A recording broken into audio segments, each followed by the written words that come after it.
నమస్తే అండి. మీకు ప్రాపర్టీ వచ్చేసరికి ప్రసాదంపాడు పాలబజార్లో ఉందండి. మనకి ఇది 4th ఫ్లోర్లో ఉంది. అన్అఫీషియల్ ఫ్లాట్ అండి. మనకి టోటల్ ఎస్ఎఫ్టీ వచ్చేసరికి 900 ఎస్ఎఫ్టీ వస్తుందండి. మనకి ప్లింత్ అయితే కనుక 700 ఎస్ఎఫ్టీ వస్తుంది. ఇదంతా హాల్ ఏరియా. ఇది వచ్చేసరికి మాస్టర్ బెడ్రూమ్ అండి. మాస్టర్ బెడ్రూమ్కి అటాచ్డ్ బాత్రూమ్ వస్తుంది. ఈ బాత్రూమ్ వెస్ట్రన్ స్టైల్లో ఉంటుందండి. మనకి ఇది ఎన్డబ్ల్యూ షేర్ వచ్చేసరికి 24 గజాలు అయితే వస్తుందండి.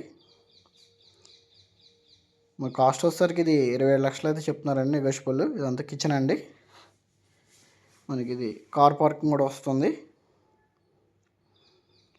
మనకి ఏ బెడ్రూమ్కి ఆ బెడ్రూమ్ అటాచ్డ్ బాత్రూమ్స్ అయితే వస్తాయండి. ఒకటి వెస్ట్రన్ స్టైల్, ఒకటి ఇండియన్ స్టైల్లో ఉంటుంది. ఇది సెకండ్ బెడ్రూమ్ అండి. ఇది ప్రాపర్టీ గురించి ఏమైనా సంప్రదించాలనుకుంటే కనుక స్క్రీన్ మీద ఉన్న నెంబర్ని అయితే సంప్రదించగలరండి. ఇది వచ్చేసరికి వాష్ ఏరియా అండి. థ్యాంక్ యూ అండి. Thank you for watching.